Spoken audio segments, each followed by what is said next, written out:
जगन्नाथ मंदिर का रहस्य नहीं सुलझा पाया कोई। जहां पकने वाले प्रसाद में कभी नहीं आती कोई कमी, समुद्र के किनारे होकर भी नहीं सुनाई देती लहरों की आवाज, हवा की उल्टी दिशा में बहता है जिसका झंडा, जिसे कहते हैं धरती का वैकुंठ। धार्मिक आस्था रखने वाले हमारे देश में अनगिनत मंदिर हैं और हर मंदिर की अपनी अपनी कहानी भी है। इस देश में ऐसे ऐसे मंदिर हैं जो हजारों साल पुराने हैं और अपने अंदर अनेक राज छुपाए हुए हैं जिन्हें आज तक कोई भी नहीं समझ पाया है। भारत के हर मंदिर पर दुनिया के बड़े से बड़े वैज्ञानिकों ने रिसर्च किया, लेकिन इन मंदिरों के रहस्य के आगे उन वैज्ञानिकों को झुकना पड़ा। आज मैं आपको ऐसे ही एक रहस्यमय मंदिर के बारे में बताऊंगा जिसके बारे में सुनकर आप हैरान हो जाएंगे। जगन्नाथपुरी मंदिर। उड़ीसा का जगन्नाथपुरी मंदिर भगवान श्री कृष्ण का मंदिर है। अगर आपको ना पता हो तो मैं आपको बता दूं कि चारों धाम में से एक धाम है ये मंदिर। ये पवित्र मंदिर पूरी दुनिया में मशहूर है और हर साल इस मंदिर के दर्शन के लिए दुनिया के कोने कोने से लोगों की भीड़ लग जाती है। उड़ीसा में समुद्र के किनारे स्थापित यह मंदिर बहुत ही शांत कहा जाता है। मंदिर के बाहर जो सागर की लहरों का शोर बहुत जोर जोर से सुनाई देता है ना, वो इस मंदिर में आने के बाद किसी भी तरह की सागर की लहरें या कोई आवाज नहीं सुनाई देती, जो कि बहुत ही आश्चर्यजनक बात है। मंदिर के प्रसाद में नहीं आती कोई कमी। मंदिर के अंदर पकाया जाने वाला प्रसाद कभी भी कम नहीं होता। मंदिर के अंदर प्रसाद तब तक बंटता रहता है जब तक श्रद्धालु खत्म नहीं हो जाते। यहाँ डेली हजारों और लाखों की संख्या में श्रद्धालु आते हैं जिनके लिए डेली लंगर लगाया जाता है। इस लंगर में भी कभी कोई कमी नहीं आती, जिसका कारण है इस मंदिर की रसोई में छिपा रहस्य।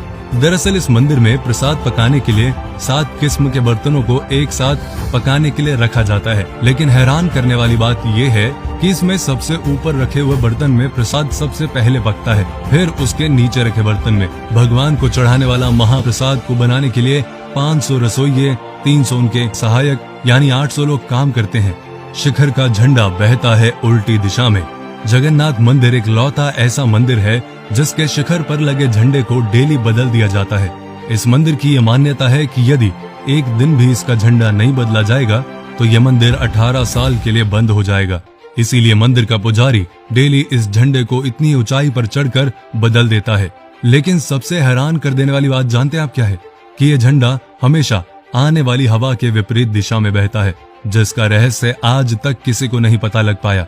शिखर पर लगे झंडे के साथ एक सुदर्शन चक्र लगाया गया है, जिसे हर दिशा से देखने पर उसका मुंह आपको आपकी तरफ ही दिखाई देगा। इस मंदिर की एक और बात हैरान करने वाली है कि इस मंदिर की इमारत की कोई छाया नहीं है। मंदिर के खजाने का रहस्य 34 साल बाद 2018 में उड़ीसा हाई कोर्ट की परमिशन से 16 लोगों की टीम इस मंदिर के खजाने की जांच करने के लिए आई थी, जिसके 2 महीने बाद इस खजाने के कमरे की चाबी खो गई, जिसका पता आज तक नहीं चल पाया।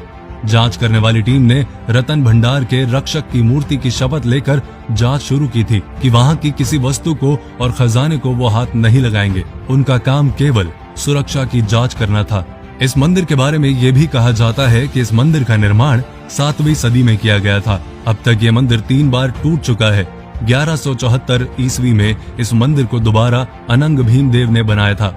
कहा जाता है कि राजा इंद्रदेवमान को सपने में भगवान विष्णु ने दर्शन दिए और कहा कि नीलांचल पर्वत की एक गुफा में मेरी एक मूर्ति है जिसे नील माधव कहते हैं, उस मूर्ति के लिए एक मंदिर बनवाकर स्थापित कर दो। जिसके बाद राजा के सेवक नील माधव की मूर्ति को एक कबीले से चुरा लाए जो इस मूर्ति की पूजा करते थे, लेकिन मूर्ति चुराने के कारण नील माधव की मूर्ति नाराज होकर वापस चली गई और राजा से वचन देकर गई कि वो वापस जरूर आएंगे, लेकिन पहले वो उनके लिए मंदिर बनवाए। राजा ने मंदिर बनाया और भगवान विष्णु से आने की विनती की। भगवान विष्णु ने कहा कि पहले समुद्र में द्वारिका से तैरकर आ रहे पेड़ का बड़ा टुकड़ा उठा कर लाओ और उससे मेरी मूर्ति बनाओ। राजा के काफी कोशिश करने के बाद भी वो टुकड़ा ना उठा पाए, जिसके बाद राजा ने उसी कबीले के मुखिया से मदद मांगी और पेड़ का टुकड़ा उठा लाए, लेकिन कोई भी उससे भगवान की मूर्ति ना बना सका। जिसके बाद विश्वकर्मा भगवान एक वृद्ध व्यक्ति का रूप धारण कर आए और मूर्ति बनाने के लिए राजी हो गए, लेकिन उन्होंने एक शर्त रखी कि जब तक मैं मूर्ति ना बना लूं कोई भीतर ना आए। लेकिन रानी को उनका काम देखने की उत्सुकता हुई और रानी के कहने पर राजा ने कमरा खोल दिया। जैसे ही कमरा खुला तो वृद्ध व्यक्ति वहां से गायब हो गया और कमरे में 3 अधूरी मूर्तियां पड़ी थी। जिसे राजा ने भगवान की इच्छा मानकर ऐसे ही मंदिर में स्थापित कर दिया और आज तक उनकी अधूरी मूर्तियों की ही पूजा होती है। पुराणों के अनुसार इस मंदिर को धरती का वैकुंठ कहा जाता है। तो अगर आप भी इस मंदिर में गए हैं तो अपने एक्सपीरियंस कमेंट में जरूर शेयर करें, और अगर आप नहीं गए तो जैसे ही मौका लगे वैसे ही इस मंदिर के दर्शन करके आइए। वीडियो को लाइक कीजिए, वीडियो को शेयर कीजिए और पेज को फॉलो कीजिए।